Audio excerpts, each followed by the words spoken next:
Meeting to order. Today is January 20th. Today is our commissioners' meeting. And then present, we have our Commissioner Buck, Commissioner Hobbs, we have Town Manager Wade, and we have Assistant Town Manager Niles. So let's go ahead and get started. Commissioner Buck, would you do the pledge for us? Pledge allegiance to the flag of the United States of America and to the republic for which it stands, one nation, under God, indivisible, with liberty and justice for all. Thank you, there. Yes, sir. Buck. All right, we're going to dive right in. We're going to go ahead and we'll go through reports. We're going to start from the far left side. And so, Commissioner Haas. Well, this is going to be a really brief report. We are not meeting until, we have not met this month, and we're going to be meeting beginning of February. I believe it's the 2nd or 3rd. It will be the 5th. It is the 5th? Yeah. Okay, so. Sorry, 4th. The 4th. It'll be February 4th. Yeah.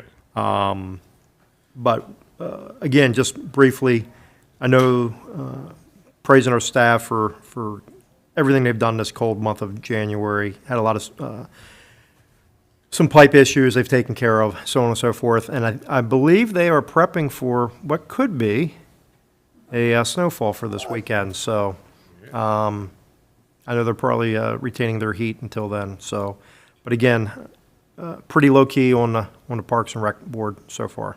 So that's my report. All right, thank you. Our planning commission did meet last week. We had, I guess the big thing is we'll find out later was with the sewage report, water and sewer, but the sewage report has to be approved, right? And so- By the planning commission, but just presented to you guys. Presented to you. Oh, just presented today, okay.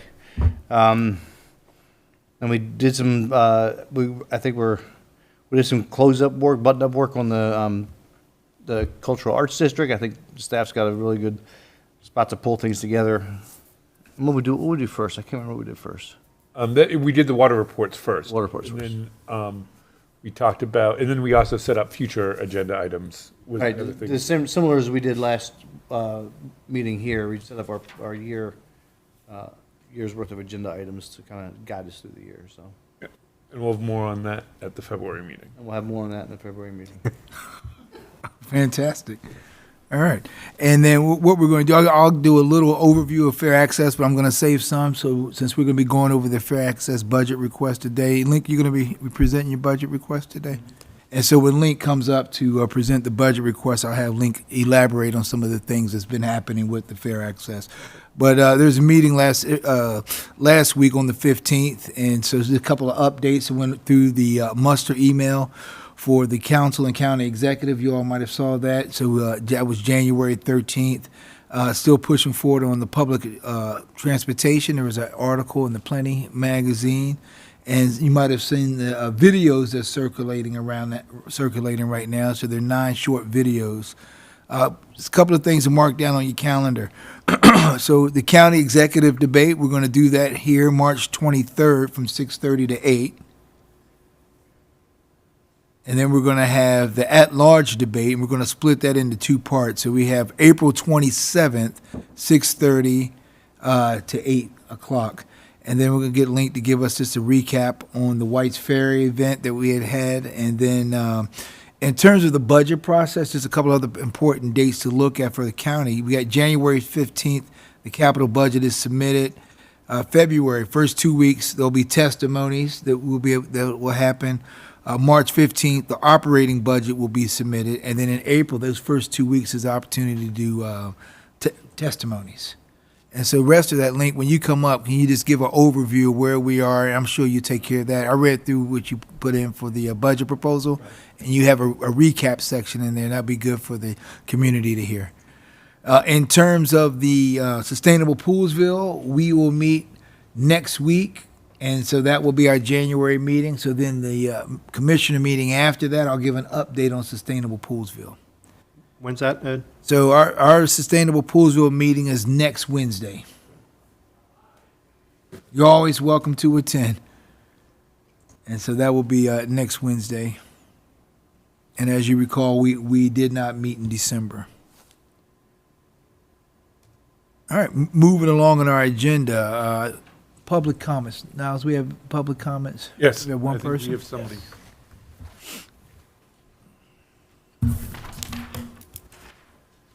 I was taking moments ago. Okay.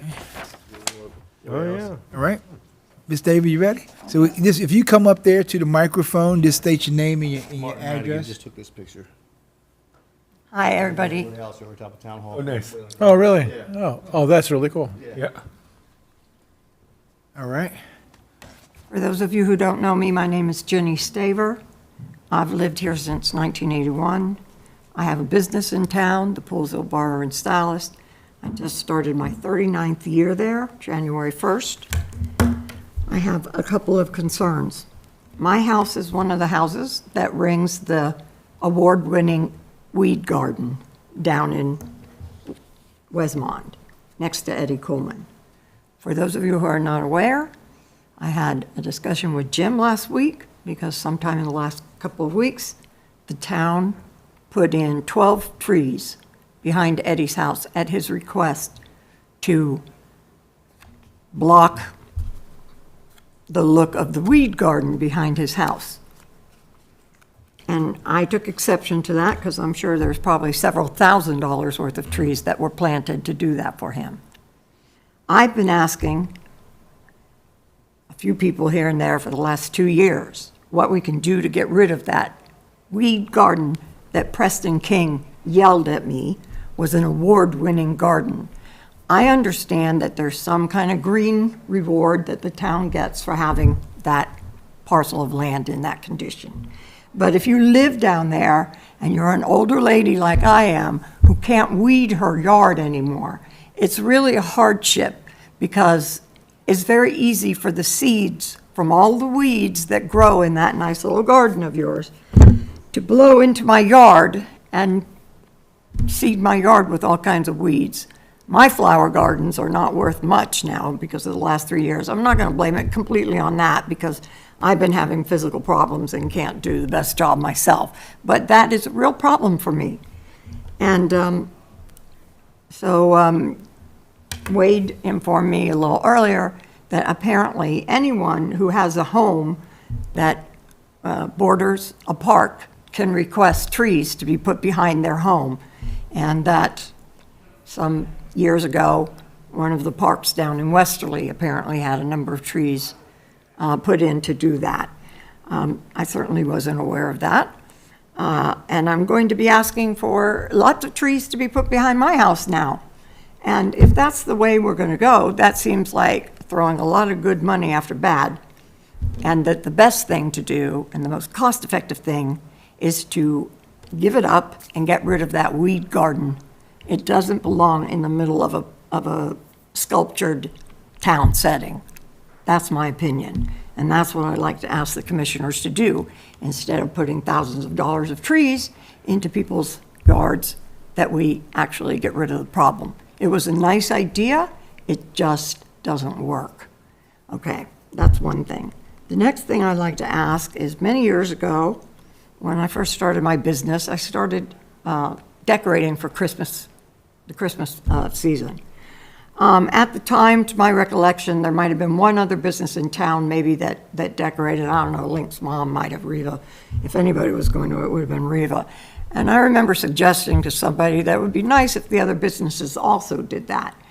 And that became the basis for somebody asking or concocting on the then commissioner basis to start the competition for, and in the beginning, it was $25 gift certificate for the best decorated home and the best decorated business.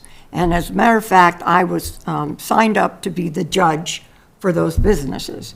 And I remember I did it for 2 years, and I had a lot of fun doing it. And then I suggested to one of the commissioners at the time, whoever it was, that it might be a really good idea to have random people throughout the town be the judge each year instead of me, because that would be something that would also be interesting for town people and make them feel like they're part of the town. And but what that's evolved into, and I hate to say it, but it's my understanding that the Chamber of Commerce is now responsible for judging that contest and getting the Grand Marshal for the parade on Poolesville Day. And as a business owner here in town, I have to tell you that I think I'm very concerned over the way this has been going. There have been several businesses over the past 10 years that have won twice. In the last 10 years, 2 businesses. The Sweet Lemon has won twice, and the little photography place that used to be next to Jim Brown's realty office has also won twice. She has a window that big that she puts not even Christmas lights, but some kind of thing that they call Christmas decorations. And the only thing I can come up with after that is that people are, putting in their own friends. And as far as the Grand Marshal goes, because they took an informal vote on that. And for instance, I, in 39 years, have never been voted, unbelievably, the best business to decorate. But no bitterness there. Also, Pat Hess decorates every year. Some of the oldest businesses in town, for whatever reason, are not being included in these things. And on top of that, we're not being included in the Grand Marshal either. Now, in the days before of yore, they named streets after people that had longtime businesses in this town. You have in this town over 14 businesses that have been here for more than 30 years. That's almost unbelievable in any town that you would have such longevity in your businesses. And that is the most incredible thing and most wonderful thing. And these people, myself included, have businesses in this town because of the customer base, okay? But regardless, it's a great place to do business.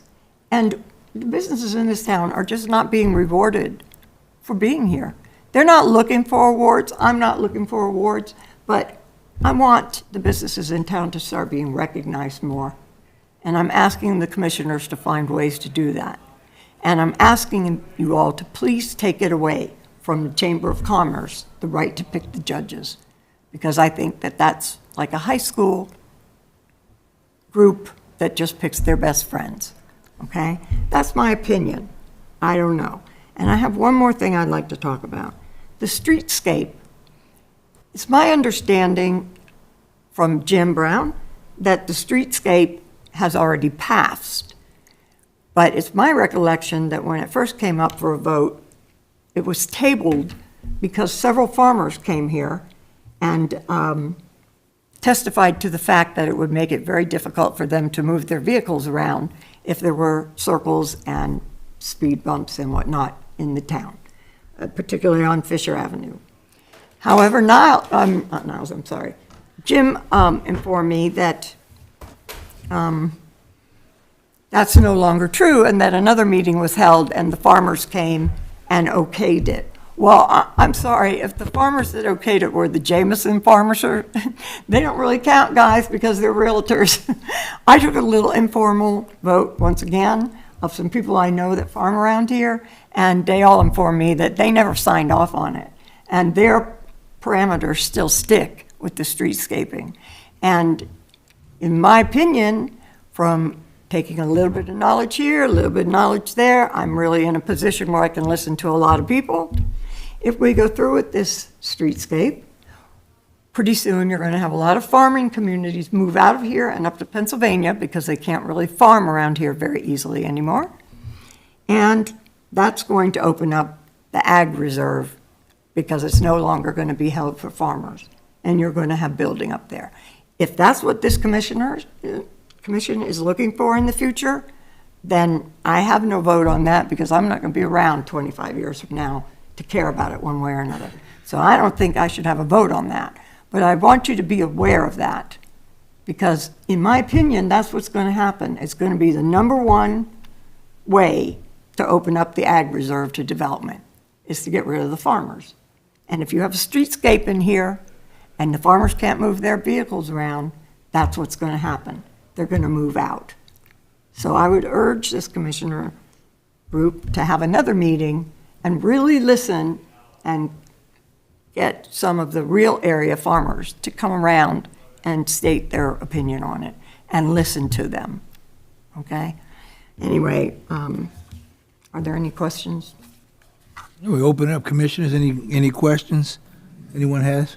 Well, I was on the planning commission when the streetscape came through there and then was proposed to this board. Talked to all the farmers, not just the Jamesons. Jamesons are always welcome to come as well, but Of course. it wasn't just them. We have made concessions in the streetscape to allow for combines to pass through town, even with the traffic circle. It'll be a low curb, mountable for a combine, and they have all that I have talked to found it a very easy and workable compromise. I don't think the streetscape is going to have any impact on farmers farming this area. Okay, well, that's good to hear. But- I don't know the answer, but I don't believe the PACC does judge the holiday lighting, but if somebody else knows. You can talk to our event coordinator, she's here. Yeah. And I can address the Grand Market. PACC does not do that either. Okay. Ma'am, I'm Tara Schultz, the event coordinator for the town. Okay. I handle the holiday lighting contest. Past 2 years, we have moved to businesses and homes have to register for the contest.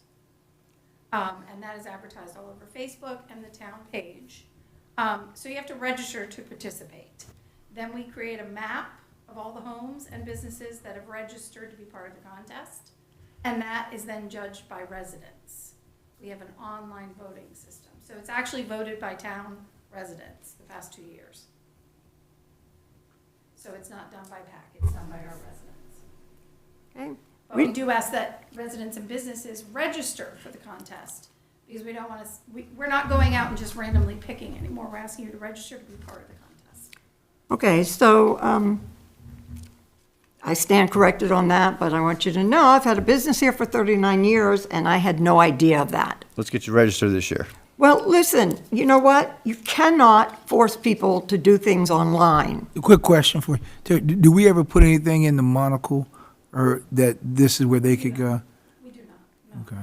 And the monocle is not, it's a once-a-month paper now. It's not a good way to serve notice to people. Just thoughts, and what we'll do, this is something we can come back to the drawing board and have a discussion when we would like businesses to maybe share what their thoughts might be to get information out, because we have to be able to say what's the best way to communicate the information. Thank you very much. And so maybe You're we going to could, need to get a hold of the businesses, each and so. one of them.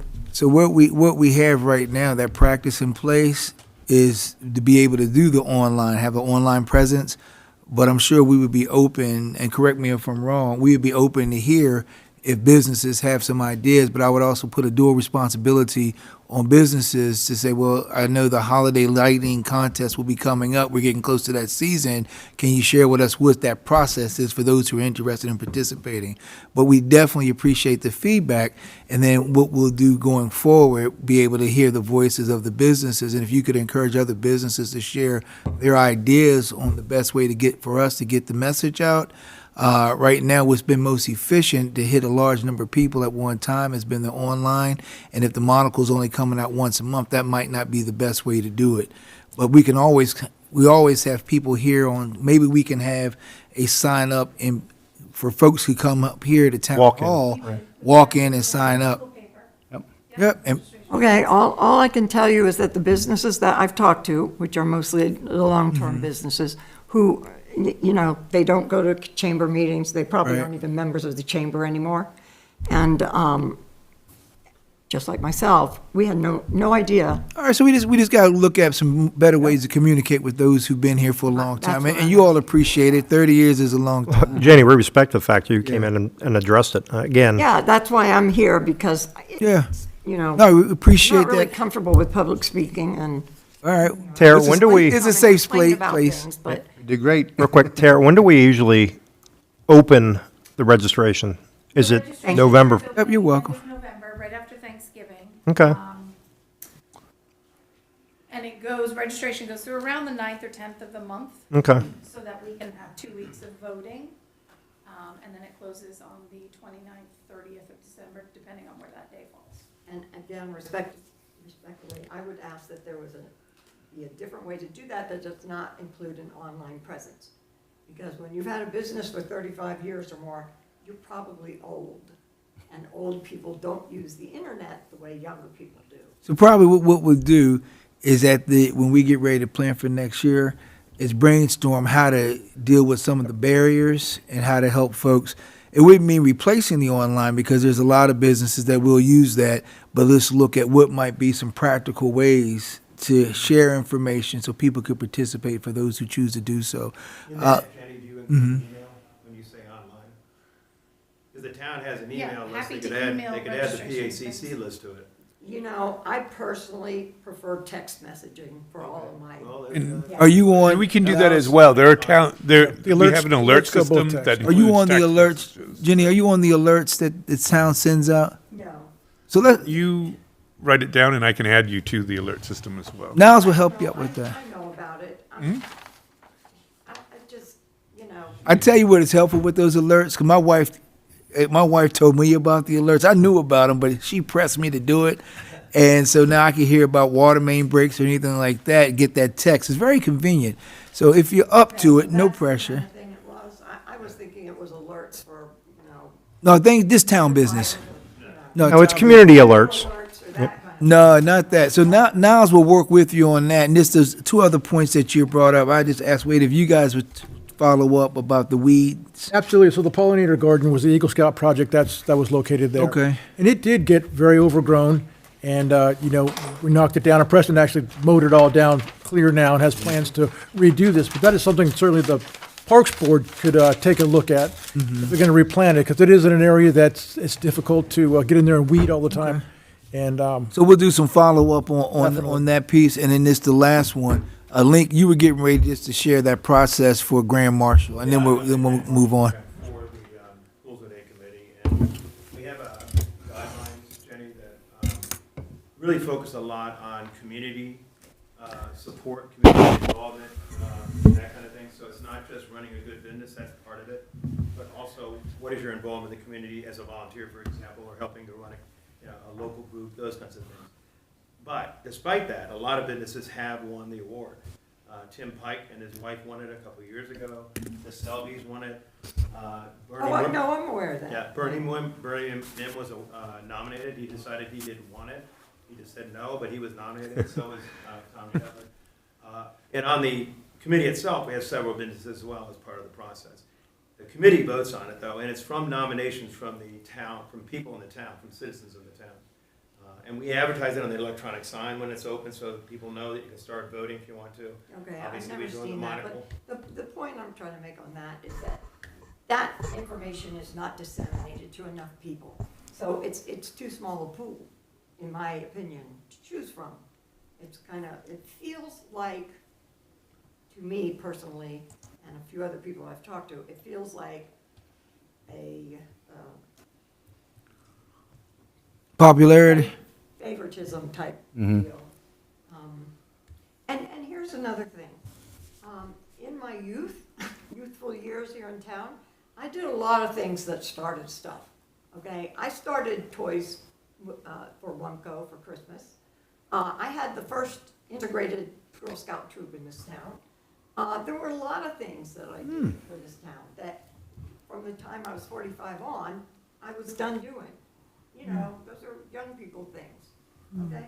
And it's just, nobody's aware of those things anymore. That was, you know, years and years ago. And I will tell you, Link, that I really love Brenda being the Grand Marshal. I mean, Brenda, as far as I'm concerned, started and kept Girl Scouting going single-handedly for many, many years in this town. Yeah. Well, I tell you what, it sounds like there's a lot of rich history, and where we move forward is just look at how do we can get messages out and communicate to everyone who, and even those who might be not using the current methods of communication. So those next steps, right? So I'll tell you what we're going to do, because we're going to get ready to table this. But what we'll do, Niles will work with you, make sure you get the alerts, and then the staff will work with our Parks Board and look at those issues about the weeds. I think Bupp has summed up what's happening with streetscapes. And then I think Link had just talked about that Grand Marshal piece, and Tara just talked about the I'm passionate awards. about this I see that passion. So you guys Absolutely. connect. I would actually disrespectfully connect with Link, and then I don't believe in coming and bitching about something. no, not at all. You concerned citizen, been here with business for over 30 years. Yeah. So now as we get that information, and then there'll be some follow up. So hey, thank you. Yeah, absolutely, thank you. Thank you very All much. right, I'm going to get ready to turn it back over to Jim on the agenda. Jim, we're getting ready to go into the approval of the minutes. So it's all yours. Oh, okay, good. Thank you. And everybody, thanks for picking up for me in my absence. Appreciate it. The darn job, the paying job, just has held me back today. So appreciate it. And was there anybody else for public comment? That's Anybody it. online? All we got? No one's online. Okay, thank you, thank you, thank you, Ginny. All right, approval of the minutes. We had a meeting on January 5th. All the commissioners were here, present in public. Does anybody have any questions on the minutes as submitted by Did Wade? you have any reports? Yeah. What's that? No, I have missed no that. reports. You guys are good. I'm sure you covered it. I mean, I need to keep it longer, but thank you, Alan. late burb does not get the worm. Right. No looking We for already the worm ate it. tonight. Okay, yeah, the worm's gone. All right. Approval of the minutes, January 5th, 2026. Can I get a motion? I'll make a motion to approve the minutes for January 5th meeting. Minutes approved by, right, Motion. gotcha, motion by Alan, second by Ed. Any other questions, any corrections? Anybody look at it? Did look at We it. all look at it, right? Of course we do. None? All in favor of approving the minutes of January 5th, please say aye. Aye. Opposed? None? All right, fantastic. Make a note over there, those minutes have been approved. Done. Put those in the minutes. Done. Whoa. Okay, very good. All right, new business. So tonight, we've actually got 3 different budget requests that we're going to talk about. And the first one is our community events budget. And we have a guest speaker that's in here today to give that to us. So that's you, Tara. Yeah, so, Renowned. yeah. So our one of our Please great state your name. right, one of our great employees is here tonight, Tara Schultz, to tell us about the community events and the community events budget, which I know you guys have already probably clicked on and looked at and figured out what we're doing there. Okay, greetings. Hey there. Here we are. Okay, so for 2027 budget, I'm not increasing it, which is great. We're just reallocating a little bit of where we need the funds specifically for certain events. The emergency fund that I asked for last year, which I was granted of the 7,000, which provides for weather events and things that we need for those specific events. We used a little bit, but we did have 4,100 left, so I'm not asking for more. That'll, hopefully, no major weather will support us through this year as well. This year, we're asking for $3,000 additional dollars for the holiday lighting. I'm not sure how many of you, I know most of you were there. That's great. We had the giant tent heated with a holiday market inside. And it got rave reviews. I've heard wonderful things from residents about, one, it was a place to warm up, but 2, it was great to have local shopping out there amongst the activities. So we're hoping to keep growing that because we had lots of businesses, local businesses interested. So we might need to grow the tent a little bit, which then costs more money. So that's why the additional funds there. Scarecrow contest was a hit this year. We had 35 entries. Always, people love it, so we're gonna keep going with that. Friday on the Commons, just $1,000 extra because we're adding another movie kid night to the lineup this year, and that will cover that. Rocktoberfest, we're asking for 2,000 more because we are always in need of tents and things just keep going up. I mean, every year we're seeing an increase in the rentals, and we have to purchase drinkware for that event. Springfest. I love Springfest. It does not love me so far, 2 years. It's killing me. So this is 2 years of weather. First year running it, it rained the whole time. Second year running it, we had a huge crowd. It was going to be amazing. The sun was shining. And true to form, if I'm planning an event, if there's a storm coming through, it's going to land right on top of Poolesville. So we had 3 of those that landed literally right on top of the Commons, and it drove people home. And the bands couldn't play because it was so wet. So we're just asking for a little bit more to try and help get this event back on its feet and able to sustain itself. We're not quite there yet. So, What are you gonna use the money for? To some sort of weather module that's gonna stop the clouds? right, coming, or- we're going to get a predicting. I didn't know you get it that. I didn't know that was that cheap. That can It's get the us a bubble year you're out. looking for. Good. That's- Take the That pool, thousand's going to cover a bubble over the entire. pool bubble. No, moved commons over. bubble. That's commons my next year ask. Hey, well, I mean, that's ambitious. Okay, Why not, right? that's right. So that's the total of the budget, staying the same, just reallocating around a little bit Great. to cover where there were some issues and where there's some growth. Just a quick recap. I just gave you the recap of Springfest. Friday on the Commons, it was overall successful. We saw an increase in attendees at every single event this year, so it continues to grow. I think that was due to not having so many events week after week after week. It gave people a break. And we also planned it so that we weren't hitting that July, early August vacation time when nobody's in town.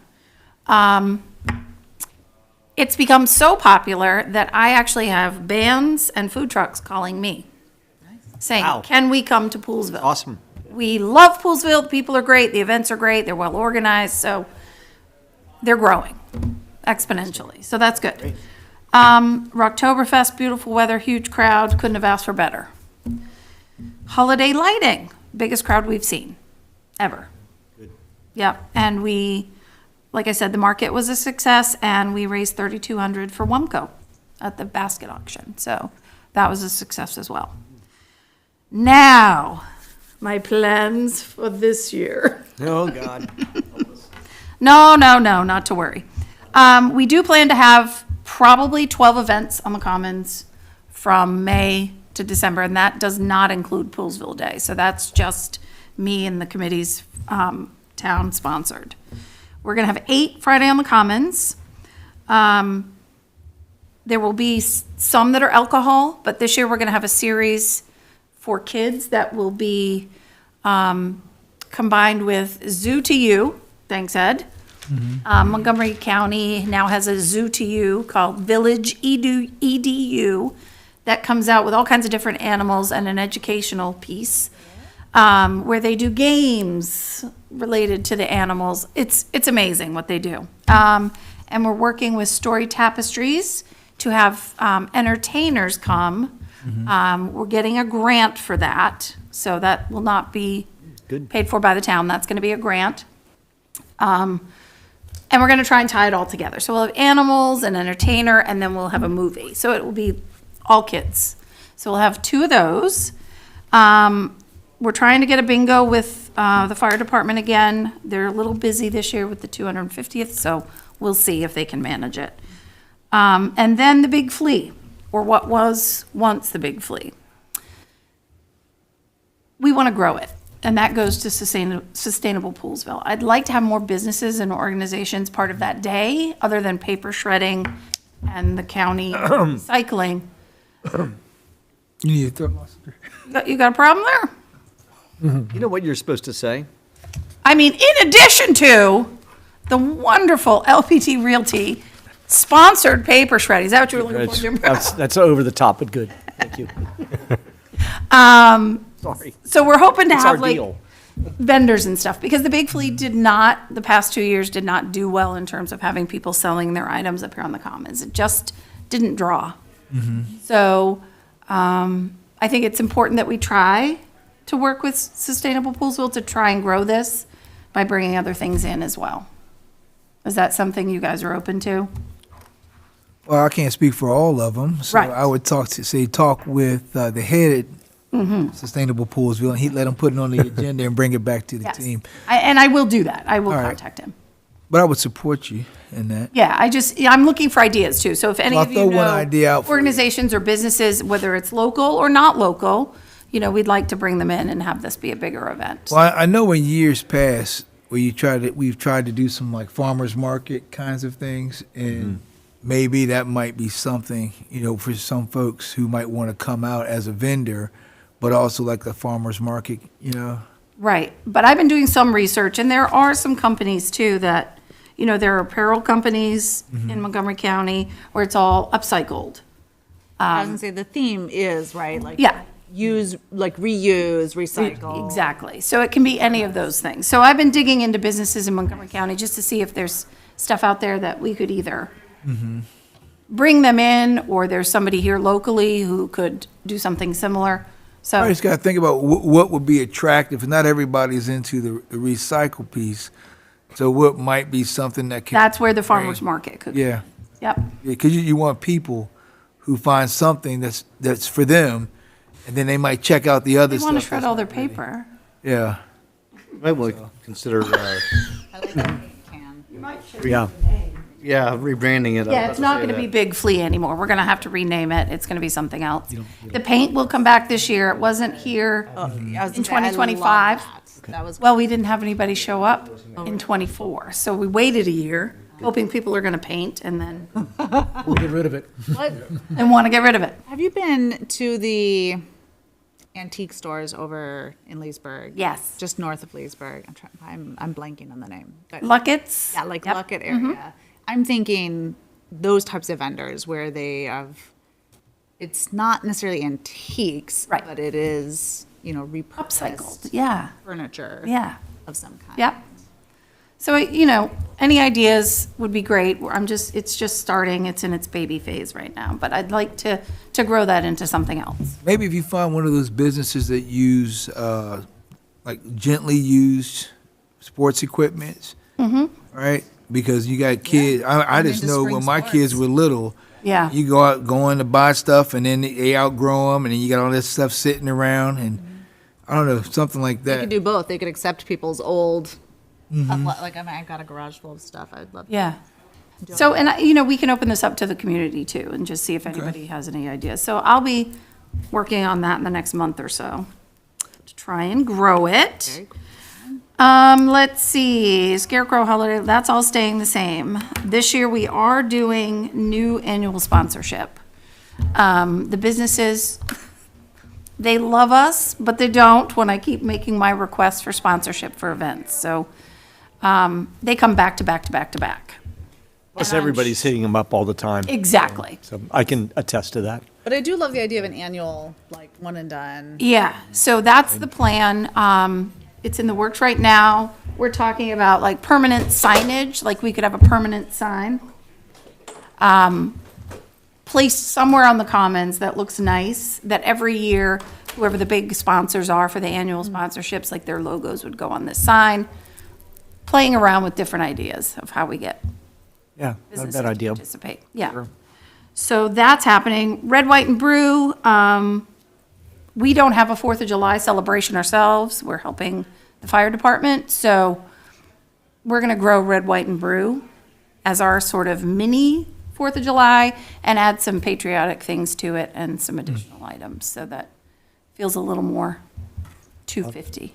And you did I know we reached out to Scott, but did you hear anything back from I him? did not hear anything back. Okay. No, not yet. I'll follow up. I talked to him at the last Friday's auxiliary, so I know that he was going to reach out to us. So Cool, good.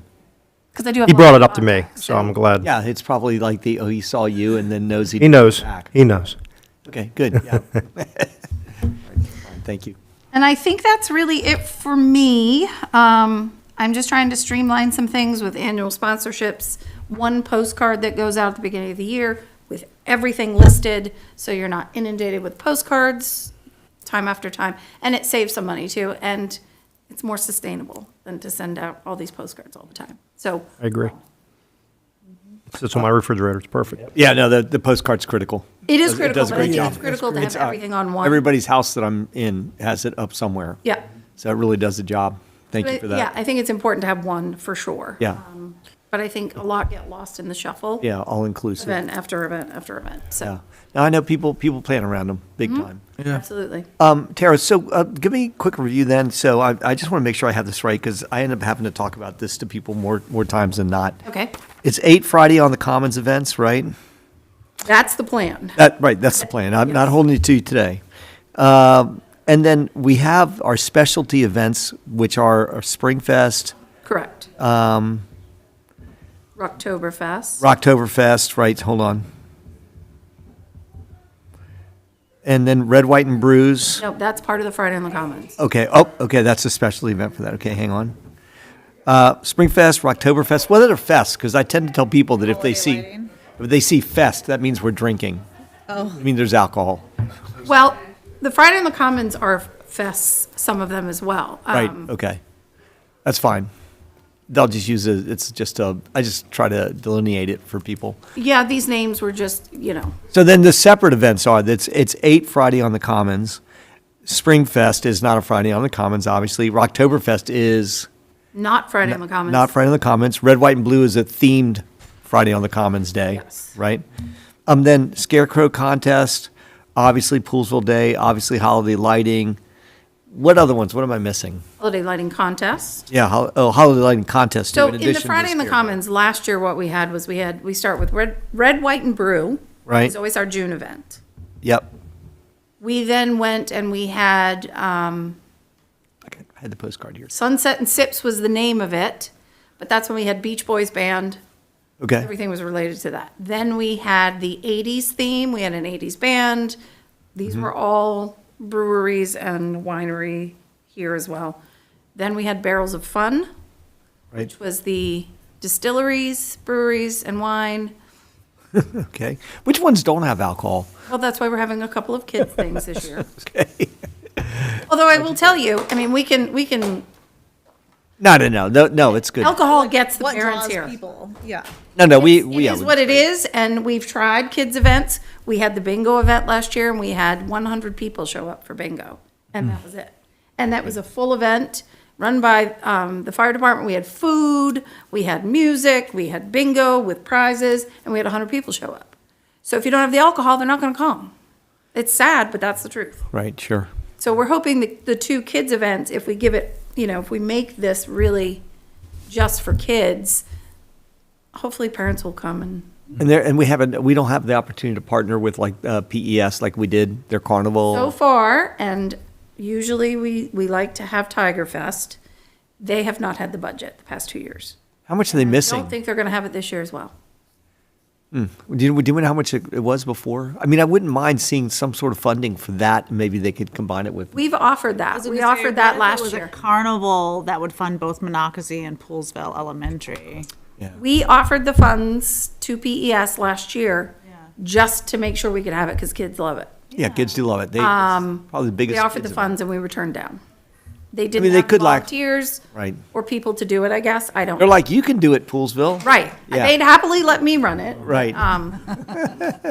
It's a fundraiser. So if it's fundraising, then I'm Right. going to take the money. It was. Was it going through the PTSA or is that who it was? Okay. Correct. I might still reach out to those guys to see if there's, they, right, we cannot run it. We do not want to run it. We've already supplied the field and it's their fundraiser. And we do give them some funds towards it. And right, understood. Girl Scout troops might want to do something like that. Yeah, and that's true. We could reach out to them as well. They were wonderful at the holiday lighting. They did our s'mores and we had hot chocolate. It was great. We have So- the Girl Scout troops are doing all of our parking for Pride Fest as a fundraiser. Oh, good. Yeah. Yeah, they've stepped Very up. well They really organized stepped up this year They are. with different things. And if they have a way to make money, Yeah. Yeah. Yeah, they've been really helpful. So I- So, yeah, we can try, I have been trying again, I haven't heard back. So really, a little bit from the commissioner perspective, it's more about, we've got to connect with Scott Graham and make sure that we're doing something extra special this year. And then we're going to see if somehow we can rejuvenate the carnival, because that was just probably the biggest kids event that we've thrown, Yeah, I would absolutely. imagine. And maybe if you have volunteers from both PTAs, both schools, I don't know how much they coordinate with each other. Nada. I don't think they do. None, yeah. Yeah, so Tara, we'll get this and have those communications, see if we can get those guys going. Yeah, and tell We need to do Scott, I something. mean, I'm happy to brainstorm. I don't know what they have planned. I love it that Alan talked to him. That means that he knows he didn't give us a call back after I sent him an email. So we will talk to I'm them. happy to help. Rather deal with you, Alan, than Jim. No, I didn't say that. Hey, we're happy to send whoever. Right, no, The envoy. he's I already just get the job done, let's see what already, happens. he's already on the verge of, never mind. Somebody do it. Yeah, somebody, yeah, may not be me. Okay, good. What else you got then? That's it. Okay, that's plenty. So for no more money, we have these All this. expansive programs, all of this, and sounds good. Anybody, commissioners, what do you think? I think you just do a fantastic job. Yeah, we're so glad you're here, Tara. We really are. Keep up the great work. We totally think that. So, Thank you for your first shift today. Second shift starts after this. Get all this done, logistics. No, just kidding. Thanks, Tara. I appreciate you staying here all Thank day. you all. I appreciate it. yeah, thank you. And I appreciate the 1,000 presentation. Granted, great. Thank you so much. No. All right, No thank worries. you. Thank you for doing that. That's great. Absolutely. All right, you guys, anything else for Tara? No, she's done. Good. All right. Poolesville Day budget request. Don't think we have a representative here. Town staff, or is it am I running with it? No, that's fine. We did receive an email today from Kevin Schramm saying that they had some funds left over last year. Typically, we have a line item for $25,000 for Poolesville Day. They had funds left over, so they do not have a request for funds at all this year for 27. 28, they look like they probably will, but I guess we'll find out by next year, so. Those are my favorite. Money was, that's great, I know. For them. Love that. Yeah, again, testimony, like I wrote in the email today, testimony to their ability to gain sponsorships and also, live to a strict budget regimen, which they've done a good job on. And, we all look forward to sitting at the start of the parade again next year and watching that take place. And I've talked to Kevin about that too. So, Horses and all, right? yeah. But the horses need to be at least 3 groups in front of us, behind us. Anyway, so thanks for that, and that's good news for the guys and for our budget, et cetera. That's really great stewardship of our taxpayers' money. Absolutely. Our biggest day yet. This year, no budget requests. That's awesome. All right, next up, Fair Access Committee report. Anybody here? Anybody? Anybody? We're not asking for any money this year, so. Oh, okay, all right. Well, let's move on to the next item then. As Link is coming up, Yes. if you divide $80,000 by, let's say 6,000 residents, it's like $13 per resident for all those activities. It's like a great deal. Oh, yeah. Like 80,000, yes, is a lot of money, but like, it's also, You're talking about the events? yeah, right? the events, Yeah. the events No, it's budget. Part of what builds a community building Exactly. is not cheap, but here it Definitely is worth it. cheap. Yeah. and Worth it. Totally agree. All right, Link. It's all you. You've got the budget request in front of you. I've also laid out our major projects for the year. As you know, the key projects really for the next coming fiscal year are moving up the funding in the CIP budget so we can try to get our community centers started earlier and also get it finished by the end of 2030. You probably already heard, I think I sent you guys a text on it, but it is in the CIP. They actually do have a construction budget. Before, it was just a holding number, $15 million. Now it's $21.5 million. So that's a real construction estimate. We do have it in for 2028, unfortunately. It's not going to move up, I don't think, to this coming fiscal year, but it will be in the next fiscal year. That's real money. It's approved in the CIP once they vote on it. So we do have the design money in the budget, and essentially when they vote on it, it'll be in there and used. Starting at 18 months, we'll have a design process started. All we got to do is to make sure the out-year money, which is not approved yet, has to be appropriated, and the next CIP doesn't get taken out. So that's our objective, is to try to keep beating that drum in our testimony and everything else we do. We also want to try to ensure money for the pool bubble. I had a discussion today with Gabe Albornoz, quite extensive discussion about the pool bubble. And Jim, you and I both heard this many times. A lot of the concerns they have, his staff has, are not with the idea. They like the idea because it is very cheap, a good way to get another pool, which they need another indoor pool for a lot of reasons, including people from down county needing to come up here for events and so forth. But there are a lot of staffing issues and expense-wise, and also they still are having trouble getting lifeguards. Although that's actually interesting, he said it's starting to disappear because there's so many people, older adults, looking for a job at McDonald's now, that the kids are getting pushed out, and now a lot of them are going to say, well, maybe I will do that lifeguard job. So he said it's getting easier than it was, but they still need help there. Plus, it can be in Poolesville. It doesn't necessarily have to be just a 3-month gig. It Right. can be a 12-month gig Right. if they do it right. And that's the other thing, though, is that right now, the operating budget for the pool is only a 3-year operating budget, a 3-month operating budget. So going to 12 months is a major step up. And you probably saw this, but there was a pretty substantial hit this year to the parks budget again in the operating budget, pretty substantial. And Gabe is really trying to, scramble the troops and trying to get the money back. But right now, they're actually already suffering a pretty substantial potential staff cut in the parks budget. Unbelievable. Yeah, for people, for staff. So that's, a lot of the challenge we face is not really the CIP part of it. They like the idea. It's how do you staff it? And how are we going to get the money to do it? Have they gone over the estimated revenue that would be generated by having? Yeah. That's factored in. But you're raising a good point, though, Sarah, and a part of it is there is a skepticism in the staff about how much use we really will see in this pool. So we've reached out to the disabled community in particular, trying to get them fired up about this, because that's one of the communities that I know would use it and hasn't really stepped up. So we need to do more of that. The seniors is another one that it has been stepping up and has helped. But they're still not, they're skeptical of the numbers that would be generated by a year-round pool to offset the costs. The staff is. I wonder if it would be in our interest to conduct any type of a, I don't know, like survey, like as in, I only buy the summer pool pass for our family because I'm not going to drive to Germantown the rest of the year to use the pool, but like how many families would buy a year-round pass in Poolesville if we had a pool right here? God. This came up last week. There was a senior event where people came in to tell us all the health aids we can get from the county and the different businesses for aging in the home and whatnot. And one of the things that they said is that there is a free gym now for all the seniors in Montgomery County. That you can go to any gym or something and get. Any community center gym. Okay. Yeah. So I immediately asked, does that include the pools? And she said, no, that's the one thing it doesn't include is the pools. And about 16 or 17 people all went, oh.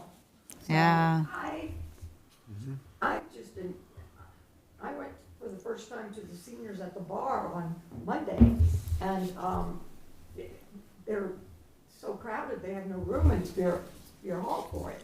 So I'm going to go out on a limb and say the seniors in this town will go to Yeah. school every day. They will. They've done some, They will. they've done good advocating for us, but we're facing the same question that we always state, that we don't have enough numbers here, Right. even with the seniors fully involved. So that's why Link and I interviewed 2 members of the disabled community groups to have them give us ideas on how to generate that aspect of it. So anyway, Yeah. sorry, Link, I don't want to be getting. No, that's good. That's exactly what happened. And they have gotten back to us. They haven't got a strategy yet, but they said we will be thinking through that and who you ought to contact and how you get them motivated to testify. We do know that from numbers that we got from the Parks Board, that Parks Committee, that 17,000 people are individual tickets are asked for every year in our pool. So we know that many on a 3-month basis go to the pool. And that's not for swimmers or special events. That's just for people going to the pool to use it on a daily basis. So if you multiply that by 4, you get some sense of just that part of it, just families visiting. It's probably close to 70,000 you'd get. And easily could be over 100, depending on how they. Yeah, with events too, especially. We don't, right now, we can't really sponsor events 3/4 of the year, and other places can, which is another revenue raiser. So they know a lot of this. I think honestly, a lot of it is just, there's so much trepidation about the staffing they're already losing. And they almost, Jim and I were there last year, but in the budget session, if it wasn't for people from the community coming on, they would have cut it last year pretty substantially. It's in the county executive's budget. He's the one who approved that budget, and it's not the county council. That's the money he submitted, the budget he submitted. So, anyway. It's sad. Continue to push to the end of White's Ferry impasse. It's another one of our issues, of course. And then one of the things that we're going to really have to spend a lot of time on, too, is trying to keep the line item in for WUMCO. It's there, but because of all the cuts that are happening now, and you don't see them all the time, we just got to keep an eye on that. Plus, our seniors had their grant cut 2 years ago by the grants management process that the county instituted. They all said it was a failure. They understand that. They've revamped it, but they'd never recouped that money. The county executive did give them a partial part of the money. He found some money in other parts of the budget, but it never made up for that money. So we've got a lot of work to do to try to make sure that those two groups in particular don't get hurt by the budget process. The coming year likely will be among the most intense, though, in terms of the budget I've ever seen, honestly. The fight for dollars will be stiffer than it's ever been. The county executive this year, the only reason we have a CIP budget that's more robust than it was last year is because he put in a substantial amount of extra bond money. I don't know if the county council is going to approve that or not, because it could affect our bond rating. And it's certainly a bold move on his part to fund it, but I don't know if it's going to stick. So that's one of the reasons I think our community center got in the budget, is because they do have extra money that he has in this, hoping it gets a bond. So we'll see if that sticks, but if it does. On the operating side, though, it's the same thing. You've probably seen this, but the revenues have gone down substantially in the real estate area in particular, especially because of the loss of impact fees. So there's a lot less money in some ways in the operating side, too. So it's going to be a tough process. We also know that other groups in Damascus and Clarksburg in particular, Jim and I run across them, have formed that are pretty good. They're getting more aggressive. Their needs are getting pushed in the budget harder than they ever were before. So it's not, we've been successful, and I think our reputation has been built. But in some ways, we're not alone anymore. We're facing other groups that are as strong as we are in some ways, or getting stronger. So part of the reason we need to keep up, and I think our budget will justify that, is that we've got to keep our presence known and not drop back, because those groups are getting more aggressive. And I'm not faulting them at all. I'm glad that, all of us have to do that. But we're facing competition is the bottom line. And then the coming year, we've got a budget years, election years, and that's an opportunity. Even though a lot of these folks are going to be scared and kind of nervous about the budget, we have the chance to influence them. And the way we have been successful in the past is we knew these people before they became elected officials. And that's not true for most groups because of the debates we sponsored. So we're working, and you mentioned it, Ed, but we have a debate, and it's pretty well set. I've still got to get one more county executive candidate, but I think I've got them. All four of them will be here on March 23rd. We're working on the at-large. I think I pretty much got that one nailed down, too. I think I got Mark finally, Elrich coming as well. That's on April 27th, and then there'll be another one. I'm trying to figure out a date in early April for the third at-large debate. And I also think we had to do a Board of Education debate, honestly, because, again, the reason in part we were successful to a degree on the turf fields issue is because we knew the Board of Education members. So I think a debate there would be good. Luckily, this year, there aren't 15 Board of Education members running. There's only 7 or 6. So it's not too bad a field. I think we could have it here at Town Hall. So I'm working on that, too. And then the final thing is that, and we talked about this at our Fair Access Committee meeting, and Ed and Sarah were there. Ed wasn't, but Sarah was there too. We're going to have to shift now from our previous strategy, which was largely focused on facilities and getting capital money to build things that we don't have, to supporting programs. We're going to have a community center in a few years. We're going to have the pool bubble in a few years. All those are going to need staffing and support and programming support as well. So it's not only operating budget money, it's also the way that operating budget money is spent. What I worry about most is that the county will be glad they have the community center. They'll want to run it the way they want to run it, and we can't let that happen. We got to make sure that our groups, the WUMCO and the seniors and others that already do some great work out here, don't get shuffled aside. That happens. And so I want to be successful with the operating budget, but I don't want them to lose their place. And I want them to keep doing what they're doing, because they've done some great programming, and we don't want to lose that. Yeah, we'd like the operating budget funds to be allocated to our organizations that are already providing those services. So we want them to provide space and funding support. Right. Continue to do what we've been doing. There's some things that county has to do, and there's some things we haven't got the bandwidth to do, like in the mental health area, we don't have some of that. But by and large, they've done a great job of putting together everything from healthcare to a lot of the seniors programming that it just doesn't exist anywhere else. Our seniors have done a phenomenal job. Agreed. So that's going to be a challenge, and I already tried to develop a framework that I shared already with some of the Fair Access Committee members, but how we message this and how we promote that. And, we're not trying to be not a partner with the county. They are our partners, but they also got to understand that they shouldn't try to usurp what we've done. They should work with us as partners and let us continue to use the good local programming that we've had and the good local organizations we have. So that's going to be a challenge, I think, coming too. So that's basically it in terms of support for the budget.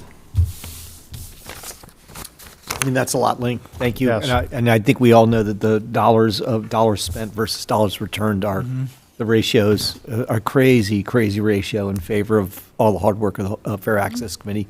All of our members, all of our adjunct members, our town committees, obviously the seniors, WUMCO, our other partners that we have across the board. I mean, we've accomplished some big things that, and the visibility, with MCPS athletics, the naming of the fields, the naming of the gym. I mean, those are all things that other communities go years and years and years without accomplishing. So just a hats off to you, Link, our committee members, the vision of our commissioners to continue to fund and come up with ideas and support. We have two teams here. I mean, obviously, we have the elected team, but we also have the Fair Access gang. And then when we go into something that's, 10, 11 people go in there and swamp them all from Poolesville, it's pretty impressive.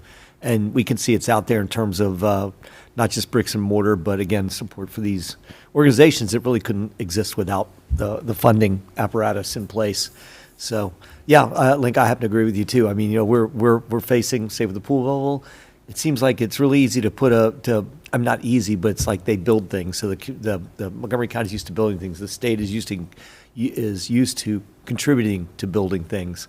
But it's who runs those things and how are they run and legacy costs that are established, 10, 15 years down the line. So we're probably going to have to get really good at addressing that better than we've been and trying to answer that call on that. So, yeah, Fair Access has to keep kicking. Town commissioners have to stay united. Town staff, you have to keep doing your thing. And we've got some stuff for you too, because I want to talk about the pool bubble a little more, but we'll go offline on that. I've just had good conversations with David Frazier-Oldago about how to submit again this year for pool bubble funding. So, and I'm going to talk about that a little more at the very end. So, anyway, Link, thank you. That's it. Thank you. Link, got Always, it? Link. Everybody Appreciate all should your- know what's going Keep up on. the good It work. includes all of us. Yep. So, great Link. information, great sharing of information, Link. Thank you. All right, very good. Fair Access is done. That's the end of new business, unless I'm missing something. Old business, we don't have anything under that. Does anybody have anything on old business they want to dredge up from previous? No? Okay, good. Thank you. Town manager's report? Yes, sir. Okay, I'd like to start out with the annual wastewater capacity report, and you all received a copy of that. I'm going to skip over the front page for a moment. This page is actually a simplified version of what we had to submit to the state. This is required each year. By the 29th, I have to get it to the state. As we go through the report itself, the second page, it shows everything written in million gallons per day and specific terminology that the state likes, breaks it all down. You can see that the 3-year rolling average that we use really has dropped off dramatically just for the moderate droughts we've had over the last couple of years. Part of it, the charts that you see, here we go, the state requires us to put together is the annual infiltration and inflow report, which has dropped off dramatically over the last few years, both from all the work that we did, redoing all the westerly and Westman sewer lines and all the manholes and different things in Spades Hill.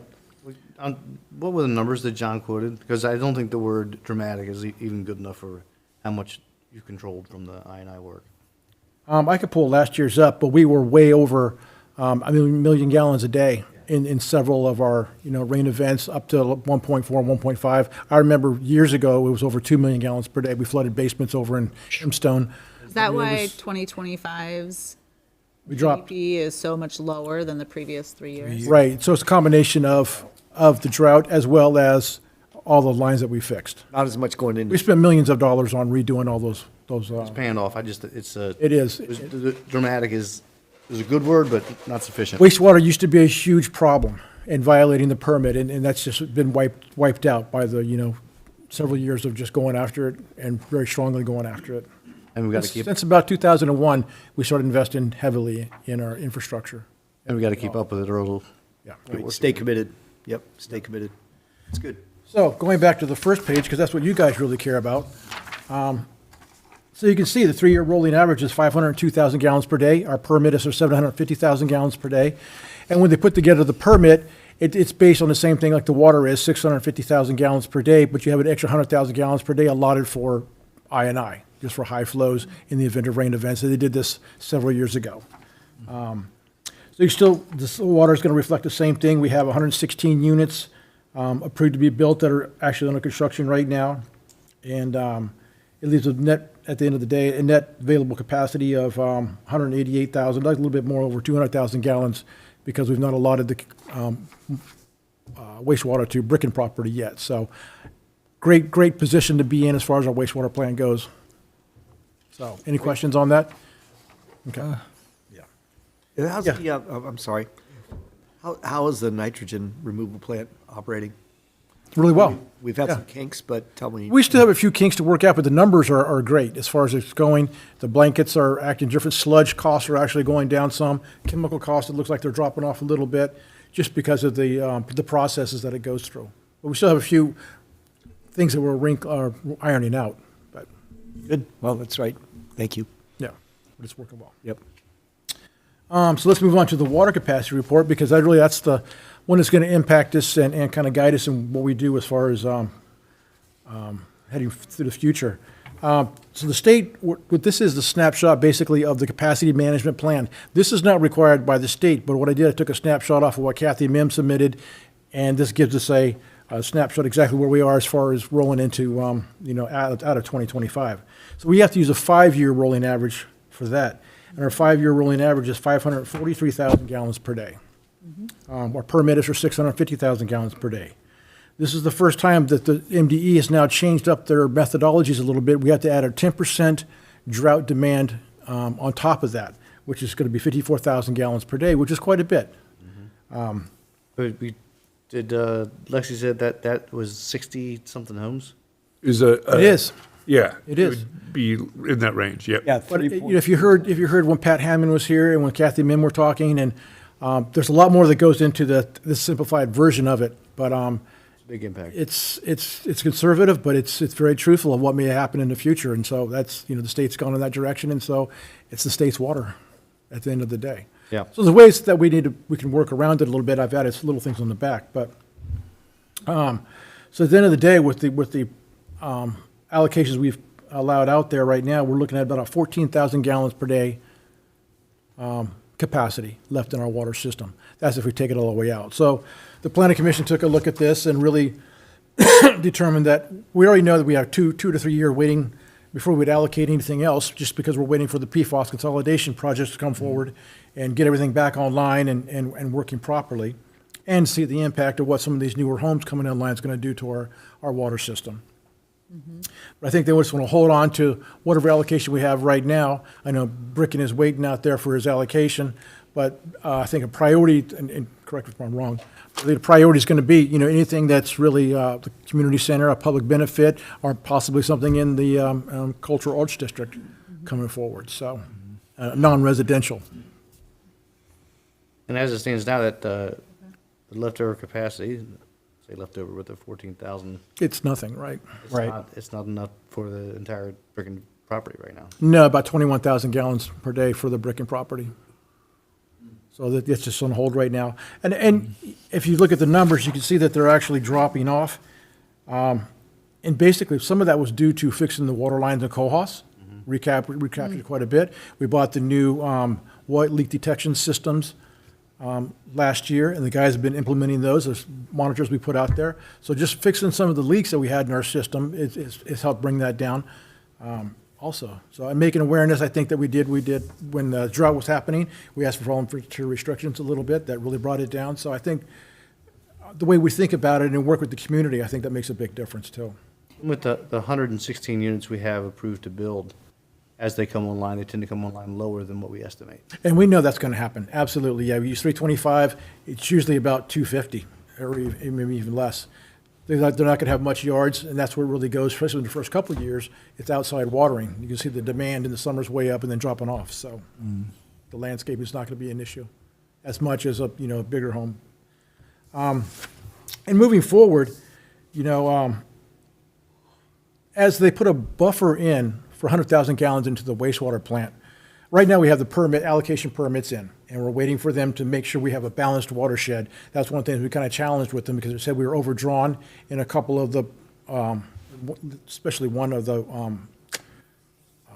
watersheds. But we did a GIS study on it and looked at it, and those wells were technically not in the watershed the state says they were in. And we know that the underground water flow is totally different anyways. We have the withdrawal rates and everything that Kathy Mint put together. So we're kind of challenging them on that to get a better water balance to see, okay, now can we put another well in this watershed or this watershed? And what's that going to look like? And then can we expand the permit 50,000 gallons per day for a drought demand to get us back where we want to be, with our comprehensive plan of reaching 6,500. So this is things way down the road, but there's certainly ways we can address it, so. Okay. Wait, is that the zones of influence you're talking about? So what's happening is they think you're overdrawing when you're really not, is what you're saying. True, yeah, it's all theoretical. Yeah. Right. From specific. Specific watersheds, yes, yep, Got it. within the corporate limits, So yeah, that's, not much is going to happen on the waterfront till we iron out some of these things, which we knew that already, so. So the summary is, we have enough water for everything that's been allocated, but we're gonna hold off at least 3 years, It's going to take us that long to get the PFAS consolidation stuff. where we really can reconsider this Yep, decision. yep. And every year, we had to do this report, it's going to be before you, so, you'll be updated annually on it. 3-year rolling average. 5-year on the water. And also, the other takeaway, it sounds like, is that education can play a powerful role. Absolutely, it does. Yep. Leak detection systems, all that good stuff. Preventive, proactive, I guess, not preventive. Replacing old things with water efficient, Exactly. using rain barrels. Great infrastructure. I like it. Yep. Okay, you want to talk about your grant? Yes. So on a completely different topic, the town was awarded a $106,000 grant to do some energy efficiency planning and infrastructure work. This is all related to the stated goal that, by resolution, to try to be 100% energy, or net zero by 2030. So this is sort of a grant that allows us to do some of those planning and infrastructure opportunities. So we're going to start to lay out and go out to bid for a energy audit, basically, of our buildings and of some of the ways in which we can take advantage of sort of new technology and things like that. So that's coming through, but we were awarded that last week. Cool, congrats. Thank you. Yep, good work. Yeah, good work. And then staff's still working on the budget. We have pretty rough draft going right now. It's fairly complete, actually, until we get the final numbers in as far as property tax values and our income tax. So we'll see that comes in. Those are going to be two big things that shape the budget. Water and sewer fund account looks pretty good, the best it's looked in years. So all the projections are looking good for that, too. So we'll be dragging you into it fairly soon. Mr. Brown? I'm looking forward to it. Did we choose a date in March? I think we did. No, we didn't. We gave you 2 dates. I think it was the 7th and the 14th. 14th. Yep, that's exactly right. I thought we We should, We didn't should pick. talk about that, though. Yeah. You guys want to nail it down if you're prepared to. Everybody, Yeah. look at your calendar. I thought we did. Guess not. I'm here for either I one. can do It's either, Saturday, right? personally. Didn't, Yep. Alan, didn't you have something that was one of those? Nope, I'm good. Okay, good. I'm good. Either one? Yep. Guys, Rock, paper, scissors, doesn't matter. Just want to knock it out then in the first one? Yep, First 7th. Saturday. Do March 7th, yeah. Okay. Then if people run into a conflict, we can postpone, but let's Better make it that for way, that. because we get a late. March 7th, early we March meeting at the, we can meet here, or we're going to go back to our normal, last year we went to the treatment plant just to do an hour. What time you want to do? First, we did. We did. Yeah. Yeah, we did. Nah, we're just gonna come here. I do Like, think- well, I'll tell I do Jim- so think what you time we guys start? do You can go if you want to. Tours for the schools, for We students. do. Do you? Yeah. It is so cool. What time we starting? 4:35 a.m.? I can be here, whatever, you let me know. Good I know, Lord, sorry, Alan. Sarah. We'll take Nobody a needs to neighborhood be up walk, and go look moving at the that early. sunrise. No, I'm already up. I'm already. Unless you Go want me by Alan's wrapped in my house. blankets. Right. Look, we What can time- get out what of here time by are we like looking at? 10. Yeah. Typically 9 AM, I Yeah, think. typically we I start can at do 9. 9 o'clock. If it's 5 a.m., I'm just staying up. I can tell you that right now. That's what I was thinking too. Yeah, So we're gonna meet at 8:30. 8:30. it's a work session. Okay, and I'll have already reviewed it. Yes, so 9 a.m. then on the 7th is when we'll have our budget work session. Put it on your calendars, everybody. Okay. Calendar. Okay, thank you for that. Wade, what else? That is it.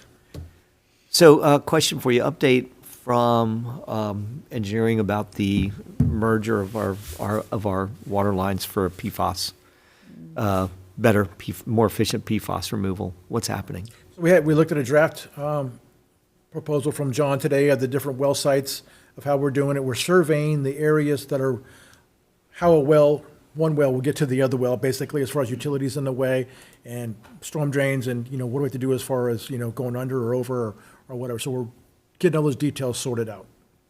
It's all part of the putting the specs together, then the state has to look at it, and then we can go out to bid. So it's the same process as well 2 and 3 enclosures that we awarded. And then, how about funding? What's the thought process, at least for now? So we have a $5 million grant for that. Grant? Yep. Yeah, secured. Yep. They call it a forgivable loan still. It's through the EPA. Is there a timeline that we have to start using it by? We need to have our plans in, I think it was by December of '26, Yeah. the initial plan to MDE for review. Okay. Very good. Streetscape? Chugging along, we saw the first draft of the plans and made some modifications to it. Nothing major, some minor, so it doesn't have to come back for review. And it's going to be moving forward. Saving money, actually. Right, yeah, good. We'll make sure we have adequate funding to complete the whole thing, so. Right. Any further discussions on the crosswalk by the pool? Oh, we saw the first draft of what they And it has are one in there. proposing. It has it in there. So we're gonna have to. Well, we're telling them good luck when you go to the county with it. Yeah, the main thing is Yeah. getting the county to. But all right. it's there, and so we can sort of present it and Serve it up on a platter. Let's see if we can get somewhere with it. 45-degree angle crosswalk. No, they've got it squared up. They do? They made a bigger, I guess, And it- crossing apron. yeah, So by it squares it by up. shifting it down a little bit too. Yeah. So it's Which side down? so if you imagine on the School corner, entrance? No, Nope. on Stony the Springs Stony entrance. Springs side. Oh, okay. So They where just it are lines creating up an then with the one entrance one with the, across, because the crosswalk going this way yeah, has 2 openings, but it's too far over. yeah. So by cutting it off where the little swale is, Say, right now, there's a ditch there. yep. And what we'll do is a little bridge over that swale, and then it will connect that way. Love it. That'd be nice. Have any of the plan changes, I know that we sat in on a couple of those plan changes with the, down by Wooten Woods, by the townhouses. Is there a latest incarnation for what was proposed there? I know that we're trying to save some money on the stormwater along. Well, one of the bioswales that are on the newer townhome side is going to be taken out, and the bicycle lane will extend all the way to the roundabout. Good, Yeah. good. And they had an extension from the CVS side going out into the road, and they were going to bring the bike lane from the other side, because we need to put another bike lane on that side of the road too now. It will not be marked as a bike lane, but it has to be a 4-foot strip It'll be a margin, for right? the state. So they were going to, bump the curb out and then put the bike lane up on the 8-foot concrete walkway, Okay. which did Interesting. not make sense to me at all. And so why?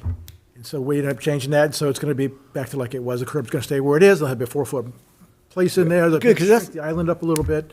That's like one of the best corrective spots about the whole plan is right along there, so why mess with that? We worked They all were that out. trying to save So money? what's gonna keep, we're gonna keep it. It's just gonna be better So it's gonna- distributed. And save some money too. There's no reason to tear it out what's not broken. Yeah. I mean, it's, And then, and then some residents had some comments on Facebook about the quote-unquote speed bump down by Hart's Pond.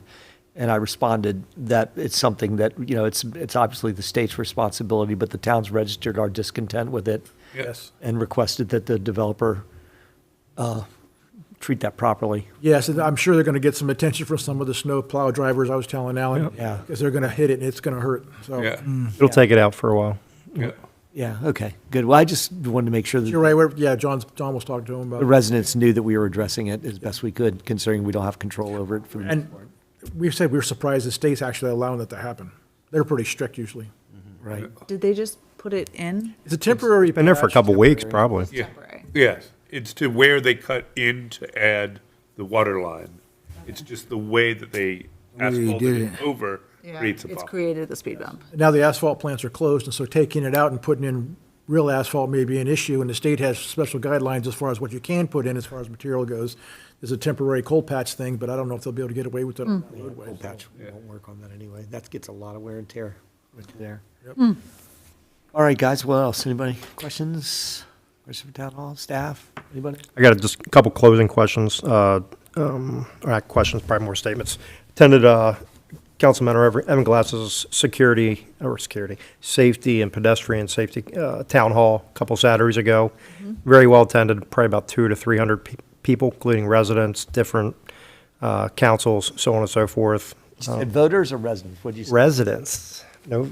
So they had a panel they had probably about a 20-person panel, including MC Dot, SHA, Dr. Thomas Taylor was there as well for the school. Obviously, there was 3 sessions. I took the first session with Dr. Taylor, Warren Jensen, who was MCPD. I guess he's like Director of Traffic Safety. So a lot of information being passed around. So it was good. And then I spent a couple nights last week in Annapolis. The first one was Monday night with local government advisory council with Brooke Lehrman, a controller of Maryland. So we already have our quarterly meeting set for this year, which will be good. A lot of input's going to be needed from the town side relative to budgets, ideas on taxes, and so on and so forth. So I will definitely let you guys know more detail once I come. The other was Wednesday night MML event down in Annapolis. I actually got a chance to talk to Lily for about 45 minutes. She popped in, talked to her myriad items that we have on the agenda. It was good, well attended, normal crew of MML people from different jurisdictions, which was good. Bebop and I've been on some Zoom calls with DNR, talk about agritourism. We brought Tara's on those calls with us. Also, Maria Bardos, Visit Montgomery. So continue to work that in efforts. They're actually going to be one of the exhibitors at Springfest, the DNR, State of Maryland. So that was good. And then last but not least, I'm sure many of you guys know our great athletic director at Poolesville High School was recognized as the MCPS Athletic Director of the Year. Well-deserved after, I think, 27 years? Something like that. So Poolesville is being recognized, with what we really do within the community. I know Gina's not just an athletic director, she's very involved with the community. Alan, you told me that athletic directors nominate the athletic director. Correct. And how many nominations do they receive? She was the only one nominated amongst all Multiple 25. Wow. Huh, really? Yeah. Yep, Well, she was nominated by everyone. By multiple people. yes. Yep. Wow. So all 25 high school athletic directors What an honor. nominate one, so. Yeah, between Carruthers and Gina, we really have some all-star team. Absolutely. So, but again, that's all I have. One thing I did want to mention too is that there is the Maryland Democrats are hosting a forum on data centers at 7:30 a.m. Zoom, and you guys, everybody needs the link. I'm definitely going to be watching it. Marilyn Belcom is going to be. Yeah, one of the hosts, right. So that should be really interesting because, as you guys know, there's a couple competing proposals out there right now for it. So it's going to be this Monday Yep. at 7:30 a.m. So, and it's, I mean, it should be really interesting. There's, everybody's fighting about something, and boy, that's going to be a big one. And we can pretty much, I mean, as far as I'm concerned, you guys, until I see otherwise, I'm following the lead of some of the other leaders in our area, including Marilyn Balcom. So, You said 8 a.m. or 7:30? 7:30. Okay. Yeah, I think there's For a, me, 7. Yeah, there you go. Now you know. You're gonna go to bed Sunday night? I may not. Maybe right after the meeting. PJ's Right. coffee. I'll be like, Zoom don't, meeting. right, yeah, don't put my face on the Zoom. Yeah, I'm I not got my on my screen off. pajamas on.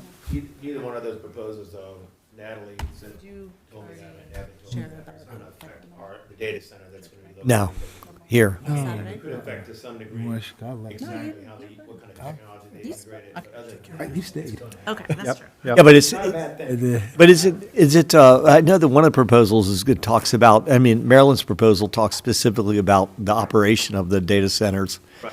And that would affect this, but I think there's, But they've already got a lot of agreements with that already. yeah, So I don't know. Yeah, 2 weeks ago. could be a reiteration of what's already been agreed to. Anyway, that's fine. That's, it's a zone industrial. I don't think, there's not much we can say about that. Okay, anybody else? I was just going to share briefly that Ed and I were at a George Peck Memorial, not this last Saturday, but the Saturday before, and there were about 30 people in attendance and some fantastic speakers, including Ed, and a real community unity feeling. And we all went over to locals afterwards and Great. coffee and continued the conversations and met some new fantastic people. It's kind of a mix of people from down county who it was their first time coming out here to Poolesville and were delighted by our town, of course. Right, good. Because it's delightful. And then some local, like long time residents. So Did you great get- storytelling. Did anybody have any commentary on the, on our plaque, our school plaque? I look at that as being something that's like, that we could take the awareness from one set of events. It was and push mentioned it to it. in that sense. Yeah, like Okay, there good. was. Yeah. I mean, they're not, obviously not related directly, but it still Yeah. is a recognition. It was mentioned as one of the things that residents are taking notice of. There's a changing tide in Poolesville in terms of maybe what people used to think about Poolesville in terms of especially like race relations and what they're seeing as a changing. I mean, between George Peck, the recognition of the Rosenwald School, and all of the desegregation of Poolesville High School events that were centered around the Joey's documentary. I mean, those are things we had not done before. Then We're going to do a plaque. Mark sent me a note the other day. They're starting to do the planning for it for the 15 original students who integrated Poolesville High School. that's great. They're not sure where they're going to put it yet, but it's more than likely going to be in the area next to the basketball court where the cafeteria is there. Yeah, great. But there will be a ceremony around that too, which will be neat. And Troy Gardner, who's one of the history professors there, is also a Sugar Land native. Yeah, So he's really been part of the training. yeah, Troy Great. something. Yeah. Okay, good. Well, thank you for bringing that up, you guys. Yeah, It's important. good stuff going on. You have Yeah, something sure. And then I would say on that day, I know Link and I slid out from there, and then Alan and I and Link, the three of us went over to support Andrew's event. Yep. And so that was a nice event. Listen to what he had to say. Also, I went to the MMML event, and we had the new head of the MCEDC, Economic Development, Jared Smith. So he came in sharing about just his ideas and he would like to meet with all the different municipalities. So it'd be interesting to hear what his vision is with economic development. He talked about some of the things he did in Vegas and different places. So it might just be a good idea for us to reach out, hear what he has to say, and what is his ideas of how the county will go about supporting economic development. And I thought about not just Poolesville, but on that western side, just to hear what his thinking is. Yeah, he's impressive. So I've met him before that. I don't know much about him. I just know his background is really good. his background was sharp. He seemed very open. He stressed the point of wanting to get to know and partner with municipalities. So I think Invite that him out next step would be take him up on what he said and to see if it's in alignment with the actions. I have to admit, had a hard laugh with whatever MML event the four of us went to, that we had, Oh, the Oh, the, one down in Rockville. yeah, went down to Rockville. We had Gaithersburg. McNulty with us, and it's like, it's like the four Poolesville guys and their little brother. We're hanging out, and, could be a future council member, but that's just too funny that, like, hey, everybody get in for a selfie. No, Jim, can you take the picture? You're living in Poolesville, Jim. Anyway, that was a lot of fun. He's a good guy. So Yeah. he's just supporting. He has this thing at Song Dog. Is it this? Tomorrow. Yeah, today's Tuesday. Yeah, yes. I'm all screwed up for the week too. Yeah, I don't know if it's Tuesday or Yeah, Wednesday. I I was will like, I tell you was this. at my Riverworks choir practice. That's why I was a few minutes Ah. late. We were starting our warm-ups. And then Ed and Brian both texted me, and I'm like, oh, wait. It's Tuesday. We'll have a meeting on Tuesday? Yeah, Judd's event, I don't know if we talked Throwing me about off. that. Judd had a real nice event for his launch. He did, yes. So the three of us were there. It was impressive, though, to see how many people turned out. yeah. It That- packed. that, huh? It was definitely packed. Yeah. Yeah, that guy. People like him. Yeah. So he's done a good job too. You guys, one thing I did want to mention too, since we're all just shooting it right now, we haven't adjourned yet. I was like, We're almost done because I got to go too. I was talking to David and Lily about that they would like to see if we want to come down to Annapolis at like 5 or 5:30 on a Monday, and so that we can link to PM to have dinner with those guys, and then we go to session because that's the evening session is Mondays. Then they go to session and they will recognize us there if that's something that we want to do. So I'll circulate an email, we can talk about possible dates, if you can make it great. I mean, I know it's a hassle going to Annapolis on a Monday night, but that would be the gist of it. So about an hour or an hour and 20 minutes for a dinner, and then go to the chamber, watch the session. It's a regular session, it just takes place at 8 o'clock. And then see how they do their business, and then I mean, Get from my recognized. Yeah. perspective, I would like to go just to, I guess. Witness. honor and thank all the work that they've done for Sure. us. we could do Because that. they've done such a fantastic job of supporting our efforts. And if 5 or 5:30 works, I'll have to say that last week I left early and glad I did because traffic can be more than the hour and Oh, I think we- a half down. So figure about 3:30, get down there Yeah, I about was gonna say, we 5. got to plan that trip. Plan Yeah, that. go down, do some, Then we can park, do some walk. Yeah. Yep. some pre. Get on Jim's bus. You still got that bus? I got a bus. All right. I got to put seats in it. I'm riding with you. I did rub shoulders with the mayor of Annapolis for about an hour and a half that night, so we're good. I got like. He actually was a AGA, I think, in Rockville, he told me. Right. Yep, so. I got 6 beanbag chairs in that van. Just put well, two that bikes ought in to there, they tell can you. ride tandem on the back. What? Yeah, there's bikes in there. Oh, okay. He may have a bus, but whether it would be anywhere close to being on time's another.